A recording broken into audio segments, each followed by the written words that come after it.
Hello friends, कैसे हैं आप सब। आई होप आप लोग स्वस्थ होंगे, अपनी तैयारी में व्यस्त होंगे। आज हम डिस्कस करेंगे एसएसटी नेक्स्ट प्रैक्टिस सेट है और ये सभी क्वेश्चन आपके एग्जाम के लिए वेरी वेरी मोस्ट इंपॉर्टेंट है। यदि आप किसी भी एग्जाम की तैयारी कर रहे हैं या आप सभी लोग रीट एग्जाम की तैयारी कर रहे हैं तो 100% यहाँ से क्वेश्चन आपके एग्जाम में पूछे जाएंगे। चैनल पर पहली बार आए हैं तो चैनल सब्सक्राइब करके बेल आइकन प्रेस कर लीजिएगा, इससे नोटिफिकेशन आप सभी को मिलता रहेगा। तो चलिए स्टार्ट करते हैं। क्वेश्चन यहाँ पर दिया है कि निम्नलिखित का सुमेल करें। यहाँ पर आपको सुमेलित करना है, इसमें क्या सही है। मेघदूत पुस्तक की रचना या लेखक कौन है, तो कालिदास है। यहाँ पर एक का फोर्थ सही हो जाएगा। हर्षचरित, हर्षचरित के लेखक कौन है, तो बाणभट्ट है। हर्षचरित के लेखक कौन है, बाणभट्ट है। पहले का यहाँ पर फोर्थ सही है, दूसरे का यहाँ पर फर्स्ट सही है। आर्यभट्टियम यहाँ पर क्या हो जाएगा, आर्यभट्ट हो जाएगा। आर्यभट्टियम का यहाँ पर आर्यभट्ट हो जाएगा। और सुश्रुत संहिता किससे संबंधित है, लेखक कौन है, तो सुश्रुत है। यहाँ पर थर्ड आंसर सही होगा।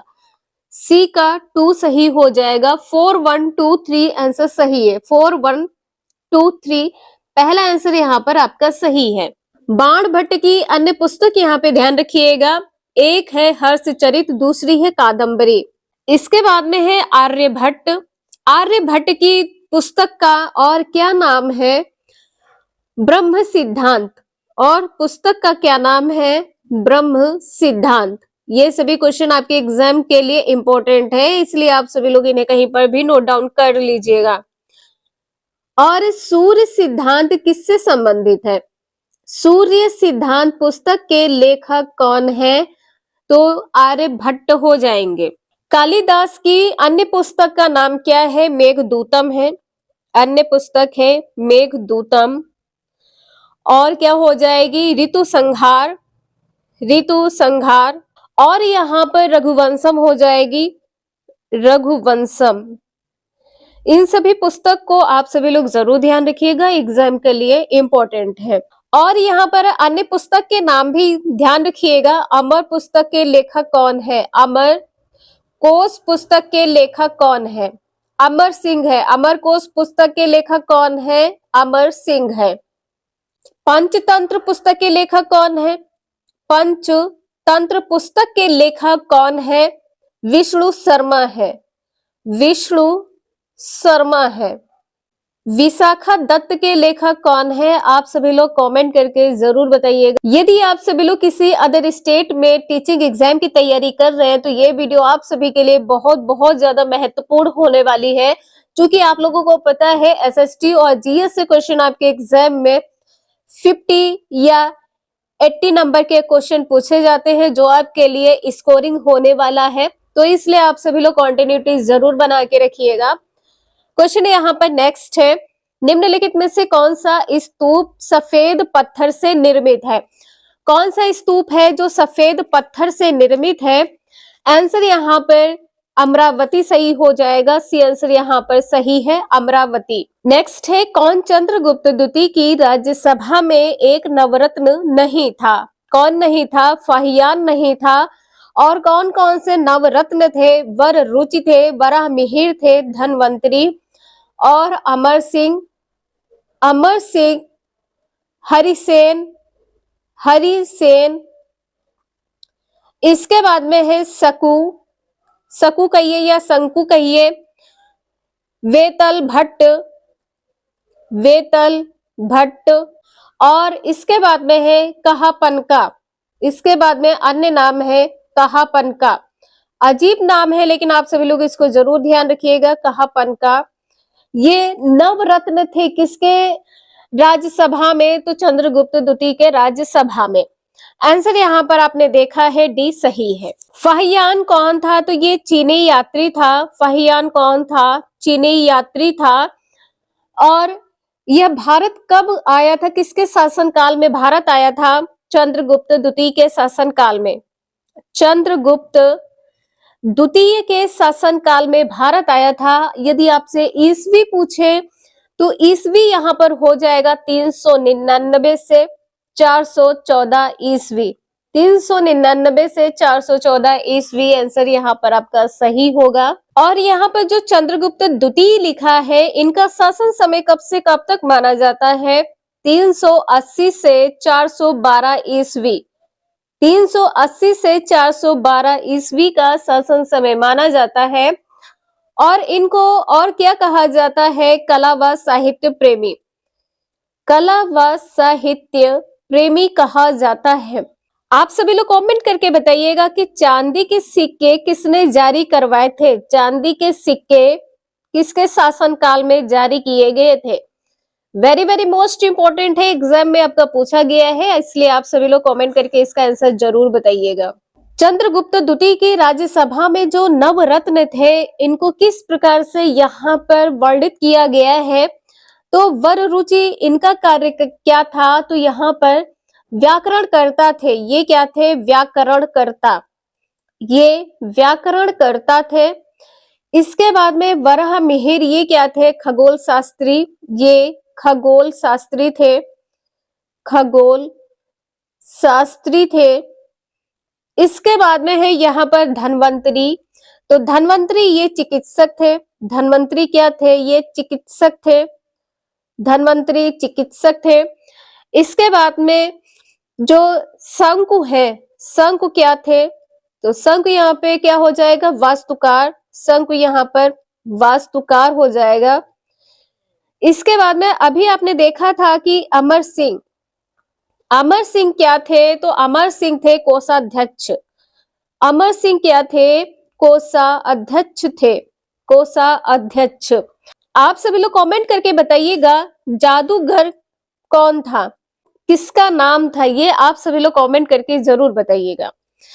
इसके बाद में है गुप्त मंदिर जो मध्य प्रदेश में अवस्थित नहीं है।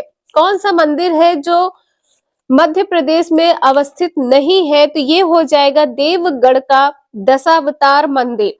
और ये दशावतार मंदिर है कहाँ पर? तो ललितपुर में है। ये दशावतार मंदिर कहाँ पर है? ललितपुर में है।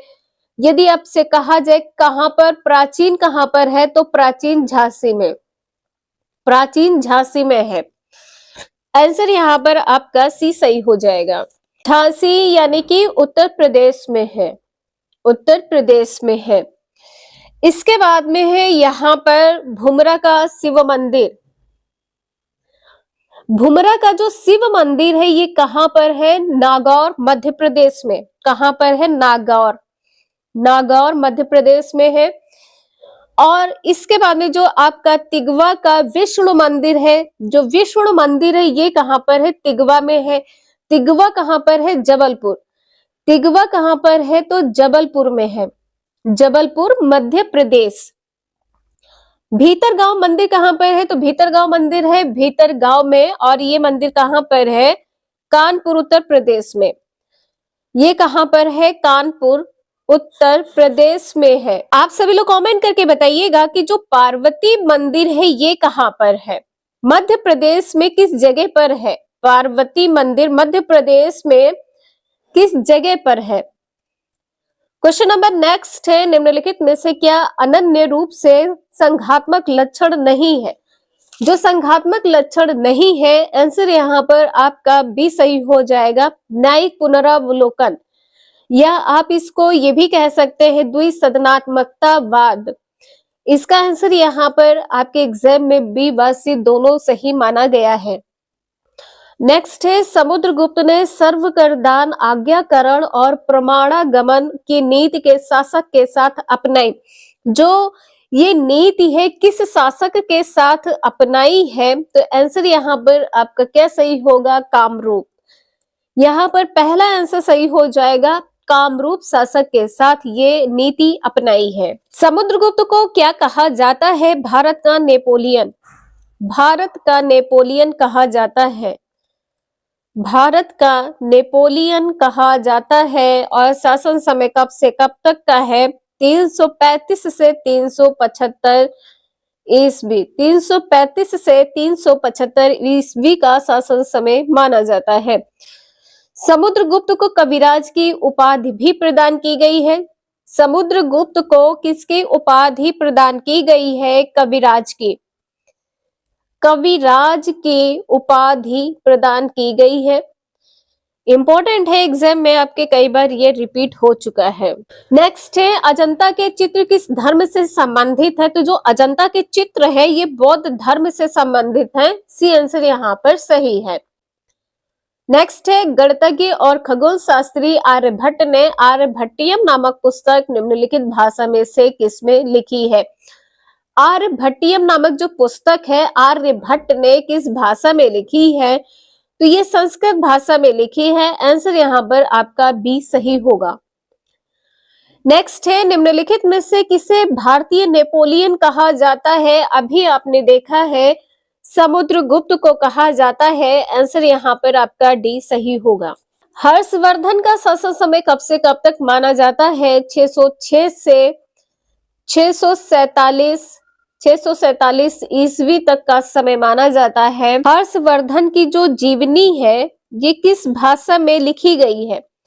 ये संस्कृत भाषा में लिखी गई है। और हर्षवर्धन की जीवनी लिखी किसने है? बाणभट्ट ने।